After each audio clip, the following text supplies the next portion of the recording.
नमस्कार दोस्तों, आपके अपने channel tech and CNC hub में फिर आपका एक बार स्वागत है। आज आप लोगों के लिए 10 मल्टी चॉइस क्वेश्चन लेके आया हूं, जो ही बहुत ही महत्वपूर्ण क्वेश्चन है। ये जो 10 क्वेश्चन हैं 25 से 30 क्वेश्चन कवर करेंगे और ये अक्सर टेक्निकल एग्जाम में पूछे गए क्वेश्चन हैं और आपके कैंपस सिलेक्शन और इंटरव्यू के पॉइंट ऑफ व्यू से भी बहुत ही हेल्पफुल होने वाले हैं। तो आप लोग बिना स्किप किए वीडियो को पूरा देखेंगे। आइए हम स्टार्ट करते हैं टेम एमसीक्यू के क्वेश्चन नंबर 1 से। टूल का जीवन या लाइफ निम्न द्वारा बढ़ाया जा सकता है। Option A feed, option B cutting speed, option C depth of cut और ऑप्शन डी पॉइंट रेडियस, जिसको हम नोज रेडियस भी बोलते हैं। इसका करेक्ट आंसर है पॉइंट रेडियस, क्योंकि फीट, कटिंग स्पीड और डेप्थ ऑफ कट के द्वारा हम ऑपरेशन के समय को कम या ज़्यादा कर सकते हैं। उससे टूल का जो लाइफ है उसको ज़्यादा इफेक्ट नहीं पड़ता। और पॉइंट रेडियस जो है आपका, ये जो पॉइंट रेडियस है टूल का सामने का, ये जितना ज़्यादा रहेगा उसका लाइफ उतना ज़्यादा रहेगा। ये जैसे इसमें रेडियस है तो ये ज़्यादा इसका लाइफ रहेगा, और जैसे कोई टूल का नोज रेडियस ऐसे पॉइंटेड है, ज़्यादा पॉइंटेड है, तो उतना जल्दी ये घिसेगा और उसका लाइफ जो है उतना कम रहेगा। तो इसका करेक्ट आंसर पॉइंट रेडियस होता है। अब हम आते हैं क्वेश्चन नंबर 2 में। स्क्राइबर के नोक या पॉइंट का जो कोण एंगल होता है वो कितने डिग्री में होता है? तो option A 30 degree, option B 8 से 10 degree, option C 45 degree, option D 12 से 15 डिग्री। तो इसका जो करेक्ट आंसर है वो है डी, 12 से 15 डिग्री। स्क्राइबर कोई सा भी हो, टाइप्स बैंड स्क्राइबर हो, स्ट्रेट स्क्राइबर हो या एडजस्टेबल स्क्राइबर हो। जो बैंड स्क्राइबर है इसका जो डायमीटर होता है, ये डायमीटर जो होता है ये 3 से 5 mm होता है, और इसका जो एंगल है वो 12 से 15 डिग्री में रहता है। अब हम आते हैं क्वेश्चन नंबर 3 में। वाइस का फिक्स नट, जिसको हम बॉक्स नट भी बोलते हैं, किस धातु की बनी होती है? तो सबसे फर्स्ट है alloy steel, option B mild steel, option C cast iron, option D wrought iron. Cast iron जिसको हम ढलवा लोहा भी बोलते हैं और राट आयरन जिसको हम पिटवा लोहा बोलते हैं। तो इसका जो करेक्ट आंसर है वो है cast iron, option C. Vice का फिक्स नट जो है ये कास्ट आयरन के साथ साथ फास्फोरस ब्रांच के भी बनाए जाते हैं। कास्ट आयरन के बने होते हैं या फास्फोरस ब्रांच के बने होते हैं। तो आपके ऑप्शन में अगर कास्ट आयरन नहीं है और फास्फोरस ब्रांच है तो आपको फास्फोरस ब्रांच में टिक लगाना है। अब हम आते हैं क्वेश्चन नंबर 4 में। इंच के क्रमशः 8वें और 64वें भाग को कहते हैं? 1/4, 1/32, ऑप्शन बी इंच या फुट,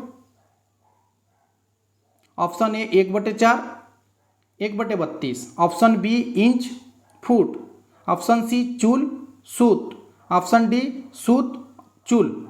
इसका करेक्ट आंसर है ऑप्शन डी सूत और चूल, क्योंकि 8वें भाग को हम बोलते हैं सूत और 64वें भाग को हम बोलते हैं चूल, इसलिए इसका करेक्ट आंसर जो है सूत और चूल। तो ये हमने याद किए हैं सूत और चूल। तो हम क्या करते हैं हड़बड़ी में, हमने अभी पढ़ लिए इसको 8वें 64वें भाग को सूत और चूल कहते हैं और हमने रट्टा मार लिया, और जब हम एग्जाम देने जाते हैं तो क्या होता है वो घुमा देते हैं। हम लोगों को उनको घुमाना रहता है क्योंकि हमको डिफिकल्ट लगे, या तो फिर हो सकता है कि आपको जो आता है उसको वो घुमा के दे तो आप गलत आंसर दो। तो वो क्या करता है, इंच के क्रमशः 64वें और 8वें भाग को क्या कहते हैं, तो उसने घुमा दिया, 64वें भाग को पहले लिख दिया और 8वें भाग को बाद में लिख दिया। तो हम क्या करते हैं, हम तो रट्टा मार के गए हैं सूत और चूल, तो हम सूत और चूल को मार के आ जाते हैं और उसने आंसर में यहाँ पे घुमा दिया है, 8वें और 64वें भाग को आगे पीछे कर दिया है। तो हमको भी यहाँ पे आगे पीछे लिखना है। अगर क्वेश्चन में 64वें भाग और 8वें भाग को कहते हैं, अगर वो क्वेश्चन में लिखता है कि इंच के क्रमशः 64वें और 8वें भाग को कहते हैं, तो हमारा जो आंसर होता चूल और सूत होता। तो 64वें भाग को चूल बोलते हैं और 8वें भाग को सूत बोलते हैं। क्वेश्चन में भी ये भी आ सकता है कि इंच के 8वें भाग को क्या कहते हैं, तो उसका आंसर होगा सूत, और ये भी क्वेश्चन में आ सकता है कि इंच के 64वें भाग को क्या कहते हैं, तो उसका आंसर है चूल। अब हम आते हैं क्वेश्चन नंबर 5। एसआई यूनिट के अनुसार लंबाई की बेस यूनिट है। एसआई का पूरा नाम है सिस्टम इंटरनेशनल। तो इसका जो बेस यूनिट है, option A millimetre, option B inch, option C centimetre, option D metre. तो इसका जो सही आंसर, करेक्ट आंसर है ऑप्शन डी मीटर। कभी कभी एसआई का फुल फॉर्म लिखने के लिए भी आता है ऑप्शन में, तो इसका जो फुल फॉर्म होता है इंटरनेशनल सिस्टम ऑफ यूनिट होता है, तो आप लोग इसको भी याद रखना। अब हम आते हैं क्वेश्चन नंबर 6। थ्रेड काटते समय किसी कूलेंट की आवश्यकता नहीं होती। Option A high speed steel, option B aluminium, option C cast iron, option D tungsten carbide. तो क्वेश्चन ये बोल रहा है कि ये कौन से मटेरियल्स हैं जिस मटेरियल को हम थ्रेड काटते टाइम उस मटेरियल में कूलेंट की आवश्यकता नहीं होती। इसका जो करेक्ट आंसर है वो है ऑप्शन सी कास्ट आयरन, क्योंकि इसको जब हम मशीनिंग करते हैं तो इसके जो बावरी निकलते हैं, चिप्स निकलते हैं, वो लच्छेदार नहीं निकलते, वो रेतनुमा निकलते हैं, रेत जैसे निकलते हैं और वहीं पे गिरते हैं, उड़ते नहीं हैं, जिसके कारण आपका टूल जो है वो ज़्यादा हीट नहीं होता है, इस कारण इसमें कूलेंट की आवश्यकता नहीं होती। अब हम आते हैं क्वेश्चन नंबर 7 में। नट और बोल्ट कौन सी फास्टनिंग में आते हैं? ऑप्शन ए अस्थायी बंधन टेम्परी फास्टनिंग, ऑप्शन बी अर्धस्थायी बंधन semi permanent fastening, option C स्थायी बंधन जिसको हम बोलते हैं परमानेंट फास्टनिंग, ऑप्शन डी इनमें से कोई नहीं। इसका जो करेक्ट आंसर है वो है ऑप्शन ए अस्थायी बंधन टेम्परी फास्टनिंग, क्योंकि नट और बोल्ट जो है हम जब चाहें उसको खोलते हैं और जब चाहें हम उसको टाइट कर सकते हैं, तो इसमें ना नट खराब होता है ना बोल्ट खराब होता है, जिसके कारण ये अस्थायी बंधन टेम्पररी फास्टनिंग में आते हैं। Question number 8। लेथ मशीन के स्पिंडल पर टेपर होता है। ये बोल रहा है कि लेथ मशीन के स्पिंडल पर टेपर कितना होता है?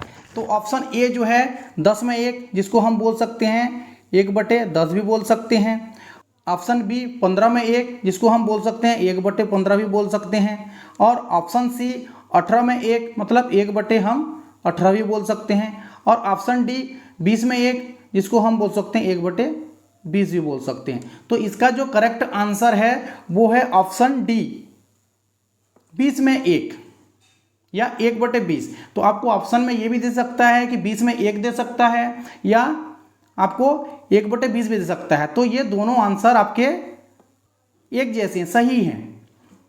जैसे एक क्वेश्चन दिया है लेथ के स्पिंडल पर टेपर होता है, तो आप याद करके गए हैं 1/20 और वहाँ ऑप्शन में दे दिया 1 में 20 और ऑप्शन दूसरे में दे दिया 20 में 1 और बाकी 2 ऑप्शन अलग दे दिया, तो आपको कन्फ्यूजन हो जाएगा वहाँ पे कि 20 में 1 डालना है कि 1 में 20 डालना है।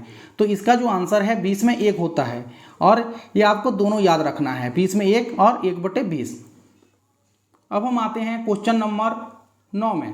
हाई स्पीड स्टील के खालिस्तान श्रेणी में आता है। जो हाई स्पीड स्टील का जो मटेरियल है वो स्टील के कौन से श्रेणी में आता है? तो ऑप्शन ए जो है वो है कम कार्बन इस्पात लो कार्बन स्टील जिसको बोलते हैं, ऑप्शन बी उच्च कार्बन इस्पात जिसको हाई कार्बन स्टील बोलते हैं, ऑप्शन सी मिश्र इस्पात जिसको एलॉय स्टील बोलते हैं, ऑप्शन डी स्टेनलेस स्टील। तो इसका जो करेक्ट आंसर है वो है ऑप्शन सी एलॉय स्टील, क्योंकि हाई स्पीड स्टील जो है इसमें एक से अधिक एलॉइंग एलिमेंट होते हैं, जिस कारण ये एलॉय स्टील है, क्योंकि इसमें क्रोमियम होता है, टंगस्टन होता है, वेनेडियम होता है, कभी कभी इसमें कोबाल्ट भी मिलाया जाता है, जिसके कारण इसको हम लोग एलॉय स्टील बोलते हैं। अब हम आते हैं क्वेश्चन नंबर 10। कार्बन का सबसे कठोरतम रूप खालिस्तान है। Option A charcoal, option B coal, option C graphite, option D हीरा जिसको डायमंड भी बोलते हैं। तो इसका जो करेक्ट आंसर है वो है ऑप्शन डी हीरा डायमंड, क्योंकि ये जो चारकोल कोल और ग्रेफाइट है इससे ज़्यादा ये कठोर होता है हीरा, इसके कारण इसका जो करेक्ट आंसर है डायमंड। और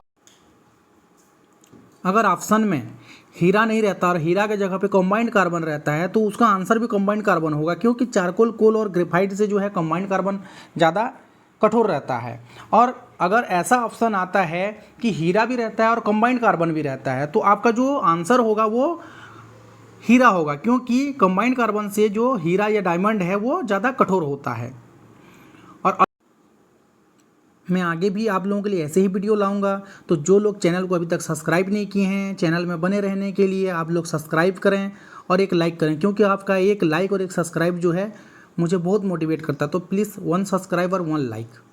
थैंक यू।